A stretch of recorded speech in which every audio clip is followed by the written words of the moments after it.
Yeah. Hey, we're live. Hey, what's the language up in here, man? We live. Man, you gotta leave through 3, 2, 1, something. 3, 2, 1. But no. Yeah. I'm either going to call him or I'm going to call. I was hurt. Should we put a post back on there saying something to him? How should we handle it? Absolutely not. I think he picked the phone. Derek got with my bestie. Hey, Derek, buddy, I missed you We yesterday. hanging out. I tried to get you to call me. We hanging out tonight, me and you, buddy. Hey, I didn't get that invite. I'm sitting over here heartbroken. Me and him going to sit in the same seat on the boat. I'm gonna go home and watch Dirty Dancing.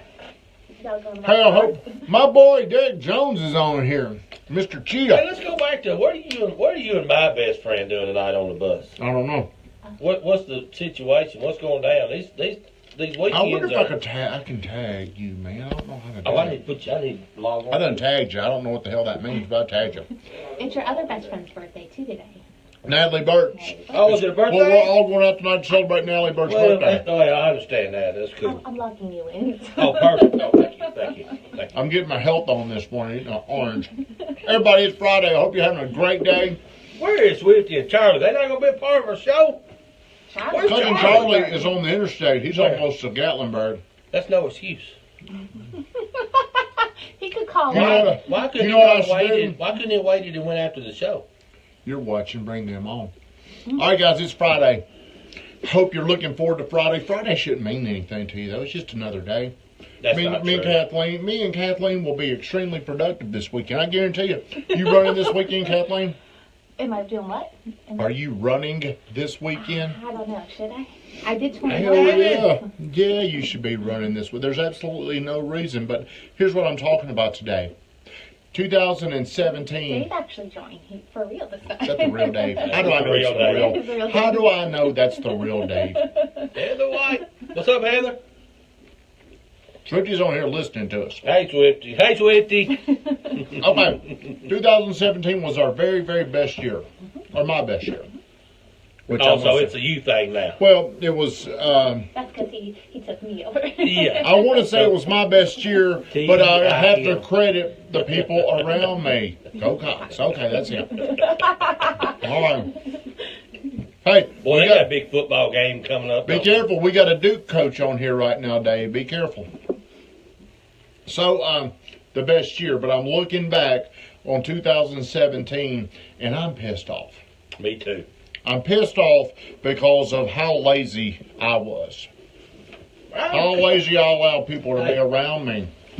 What? And, Come yeah, I didn't put things in place to make people more accountable. And Matt Monero talks about this when he talks about torching his business. He was at like $100 million. He is not a real estate agent, but Matt Monero is somebody that you should be following. He owns a commercial fleet financing company. Glad to see you're eating healthy oranges. We're different than hazelnut chocolate. Yeah, but I got caramel.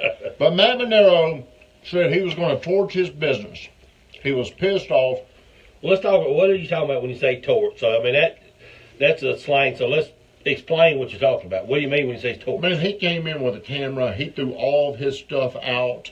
He got rid of everything. Hey, I don't have enough money to do that. Gotcha. We can pretend that. Well, yeah, we can throw this over here. But he said, you know what? I'm mad about the number we hit. And I think it's like $100 million. He was pissed off about it, and he wanted no reminders left over in his office. Nothing. Because he didn't believe anything in that building would help him get to his goal of $150 million. Ooh. So it was like a complete reset, a complete restart. That's what we're going to do. Switch things up. Oh, what big David Latham on that. Hey, roll tide. Swifty, you got an Alabama fan on here with you, Mr. David Latham. Cousin Charlie's Roll Tide. here. So, I'm looking back, and if I'm being extremely honest with myself, Weatherman, Yeah. I'm happy, but I'm not at all satisfied because of how easy it came this year. So let's talk about that. Bing song shing bong, huh? Big Brad, my boy. Brad M. I don't know what that means, Lee. LB. Hey, Brad, how are you? But I'm looking back. The market, hey, James, thanks for getting on here. The market gave us a lot of what we harvested this year. Would you agree? Absolutely. Did you work hard last year? Nope. I didn't either. I mean, I didn't work near hard as I should. And now I'm walking around with all this. I don't work as hard as that guy that's on here. Brad Elam? Yeah. Walking around, can't even hardly walk. He's a working son. Okay, so imagine if we took Brad Elam's work ethic every single day. We executed a plan every single day. It would all put us in a completely different position. This year was a gift from the big guy upstairs because I didn't earn this year, and I'm mad about it. I'm very, very disappointed in myself. Now, granted, I've been working for a year like this for several years, and it finally paid off. There was a lot of momentum of hard work that paid dividends this year, but I'm looking at how much more I could have personally done, that I didn't do, which lets everybody around me down. You know, Kathleen, when I say that, I'm not taking anything away from what you've done, but I could have done more, so you could have done more. Roy Frazier, have you seen my profile picture, Roy Frazier? I'm showing you how much I care about you by saying I'm the trout man. So everybody on here, ask yourself this. How was your 2017? And you've got to take full accountability. You've got to ask yourself, how good was it? How much did I do to deserve what I got? Because I believe you. I mean, this year, honestly, the reward was greater than the effort this year. Hey, Scott Lumley, I saw how you took $2,000 and closed $80,000. That's pretty cool. But this past year was, it was a gift. And I think 2018 is one of those years that can be another gift, but there needs to be harder work accompanied with it. 2019, there's going to be, this will not stay in place. No. I mean, what we went through the last couple of years, it's going to change. And it's not a bad thing that it changes, because we do need to it'd be nice to have a little bit more balanced market. But when we get there, if you're not doing those things you're talking about, it could really impact your business. We do it. You know, I went to Scott's office in Hendersonville, and man, they've got systems. See, we need systems in place to where people come in, and it's like a little assembly line of greatness. Scott Lumley, man, it's like the damn military. He's got a guy watching this guy that's watching that guy. They call it the table. And man, you're talking about a systematic process where they come in there and they're generating millions of dollars a month. Hey, he may say millions of dollars a week. I don't know, but and they're young guys. Whenever he walks into the room, it's like, man, they're saluting this guy. He's got so much buy-in from his people. I mean, he said he was asked to do one live. That'd be pretty cool. It would be cool. It would be. So these guys, he's got this do it live on the morning grind. war room. He's got this war room, and it is very, very cool. Me and Michael Burks and Eric White went up there one day, and we witnessed these guys. There's probably like 4 of them. They're in these little quadrants, like 4, 4, 4. I mean, he may have had 12 people in there, and they all had specific jobs. Like 4 may be dialing, 1, 2, 3, 4 may be researching things. But I think for a business like where we are to get to the next level, we've got to put systems in place, because I am a very half-ass individual. I love to kind of float around and whenever things happen. So you need to ask yourself this: where you were in 2017, could it have been better? What could you do to make 2018 better? Because with I think we've got one more really, really, really good year ahead of us. Imagine what we could do if we actually hit our potential. Well, I'm looking at that, Travis. Hey, our favorite fence guy, Southern Exterior. I'm asking myself that question. Looking back last year, I executed very, very low on the potential scale. I don't know how would my life look. You know, I'm very outspoken about I want a Florida house. That's one of the things that I want on 38. I need to have a big picture up on my wall. So, but imagine it. I don't think I prospected, but a few days, a few hours, a few minutes, maybe. Like, what would it have been like if we came in with, man? You too, buddy. See, I need to help you. I need to motivate you to want to do more of this. What would it have been like if I come in here and I was actually prospecting? Well, think about this also, how it really isn't a great way to show our clients appreciation, because part of prospecting is reaching out back out, and I'm at fault for getting caught up in the moment, and so it's really not been a very good professional, in my opinion. So this year, you'll definitely see a new and improved. You got to, and I don't know why whenever you sell somebody a house or whenever you sell them anything, whatever you want to call it, why you don't want to reach back out to these people. It's almost like you're embarrassed because you lost communication for 6 months. I mean, what I should do, hey, I'm sorry I haven't done a better job of keeping in contact with you. How is your life? I've done a terrible job of that. That is one of the things that I've got to do better. For some reason, we are always focused on chasing new business of people we don't know. That is the wrong way to do it. Yeah. We've got to get out of that, Scott. Don't focus on the future, focus on the day, and that's exactly right. So what he's saying, hey, he's got his little initials on that. That's pretty cool. He's preaching. That must be a little motto you got up there, Scott Lumley. It's preaching. Don't focus on the future, focus on the day, and the future will take care of itself. Well, so many of us live in the future. You know, we live in the past, which is painful. We live in the future, which is fearful. You know, I'm flying in February. I'm already scared to death. You know, I'm thinking about the future. That promotes a lot of fear. It's very hard to focus on the now, to live in the present. So, you know, all the Alabama people out there like you, Swifty, David Latham on here, Saban has really made that term, the process, famous. Everybody talks about the process. And what the process should look like is what you come in and you do every single day.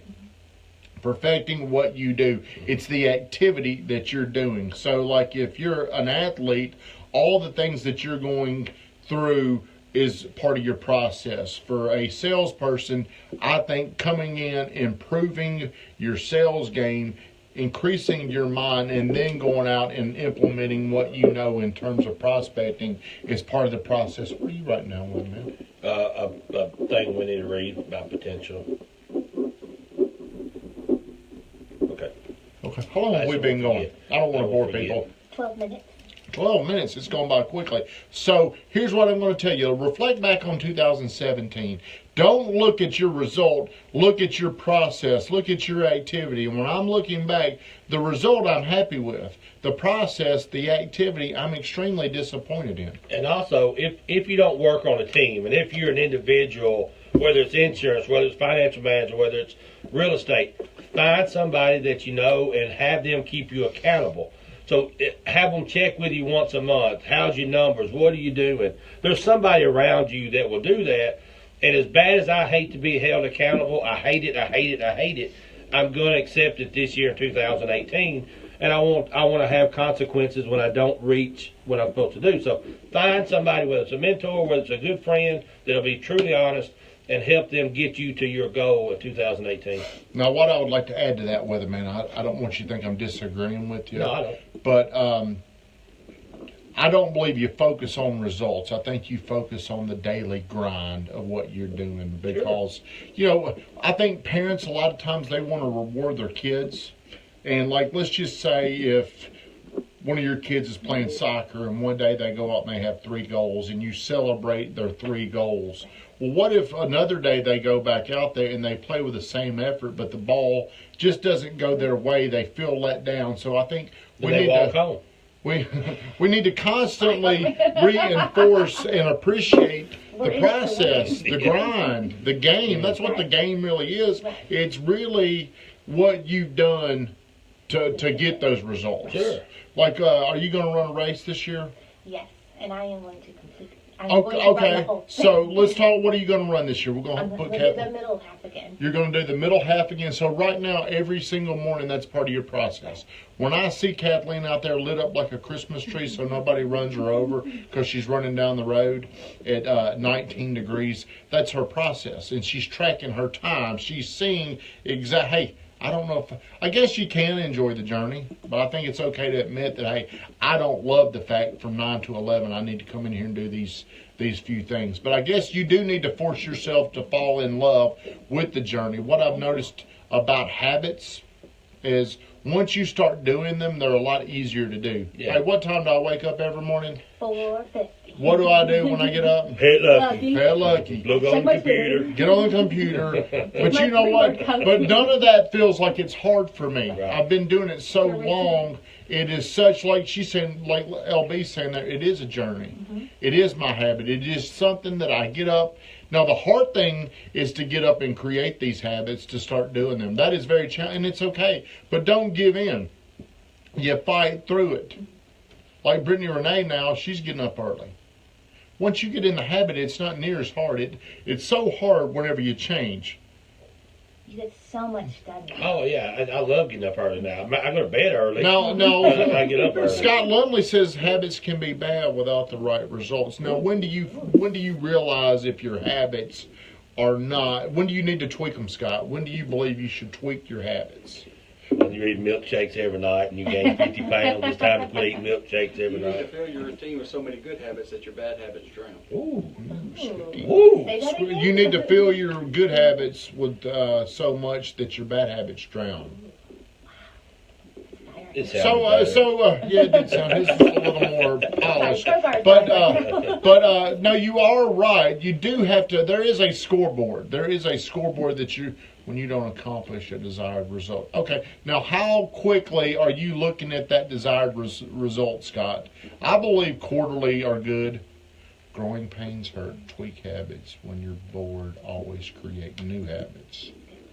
Man, we got some smart people on here today. I may bring you in, Charlotte Bell. Thank you for getting on here. Lee, why can't it says I can't add you? Already hit that little add button right Should there. add Scott in there. Growing pains hurt. Tweak habits when you're bored. Always create new habits. And I believe you always got to challenge yourself, because when I set the goal for 100 deals, I thought, maybe one of these days I'll do it before I retire. But I was telling people I'm going to do it in 3 years. It took 5 years. Now I'm looking back. Hey, Mike Hardwick's on here. We're reading your book. Mike Hardwick, Chopping Wood, the founder of Churchill Mortgage. He's probably the biggest time person we've ever had. Dave Ramsey's best friend, by the way. So I think that's all we've got. But 2018, I'm definitely gonna realign my habits and what I'm doing, because 2017 was a gift from God. I mean, for me, it was so easy, and now I feel like I stole money. I feel like a fraud because of how easy 2017 was. I didn't do near enough to justify what 2017 gave me. Now, I could say, well, I started this journey in 2010, and it's finally paid me back, but I'm thinking about all the meat I left on the bone this past year, because I did not, my process, my activity was nowhere near where it needs to be. In 2018, I need everybody to hold me accountable. Dude, you said you're going to do this. January 5th, I'm ready to quit. But I mean, that's the way I'm wired. As Coach Burt says, I'm a fast start. What that means is I come up with all these ideas I want to execute, and then I immediately peter out. See, I need help. I come up with things that I need help to keep me engaged. I also need an opportunity filter. I want to do so many things. What ends up happening, like Swifty said, a lot of those other things just kind of drown out. So 2018 is here. Reflect back on your 2017 and ask yourself this: what was my process like? How much activity did I do to justify what I got? Because usually people are going to say you get what you deserve. Well, this year I feel like, hey, I got lucky this year, is what happened to me. Hey, Carrie Ann Sear, how are you doing? Great one. Great one. Hey, Carrie Ann Sear had a great year. She probably don't want me to say what she did, but pace yourself, lifestyle, not a diet. Lee Barnes, do we need to bring you in studio? Do we need to bring you in studio? She got a book. She just Lee Barnes, did you know Carrie Ann Sear? I saw y'all took a picture the other day. She's somebody that you need to get to know if you don't know her. I'm assuming you guys know each other because y'all are in a picture together. That day you won the ugliest sweater ever. If you rush a solid process that builds layers of results, patience is the key. Too many people want a fast result, and nothing good comes fast. That's exactly right. Patience. How do you know if what you're doing, how do you know if you're on the right track? That's another thing we could talk about. How do you know when you're on the right track? Well, I think I do know. I do now. Oh, I do know. And I can't read. That's just, you know, it's Carrie Ann Sear. Oh. That's me like she read your mind. Positive results I think you probably need 3 months for your results to know. Good morning, Leslie Jennings. In real estate, because it's hard to condense things down and find out the true indicator less than that. I feel like what we do when it comes to brokering sales, like what we do. Hey, Leslie Denny, how you doing, friend? I went to your boy's birthday party the other night. If you're always questioning yourself and challenging yourself, then you're on the right track. What if them results aren't following? I agree with what everybody's saying, especially what Scott Lumley. So, hey, let me ask you a question. What is the let me ask you a question. What does that mean? Do you know what that means? Mm-mm. Do you want to know? So, let me ask you a question. Hey, we're dying down. Hey, we're about to get off here. How long have we been going? I want to limit this. 21 minutes. Oh, we're way over. We want to limit this to effort out equals results in. All right. Hey, everybody, I want you to have a great weekend, but I want you to reflect back with honesty and ask yourself this. Did I do what I should have done in 2017? And I'm not talking about your results. I'm talking about your effort. What if you went 350 days with no sales and in the last 16 days, 16 sales? Is that a good year? Yes, it depends on how big those sales were. Depends on how much. If I was a commercial guy, maybe. Depends on how big they were. But hey, we got to run, everybody. Hope you have a great day. Tune in Monday. We do this every single morning. The morning grind. Have a great day.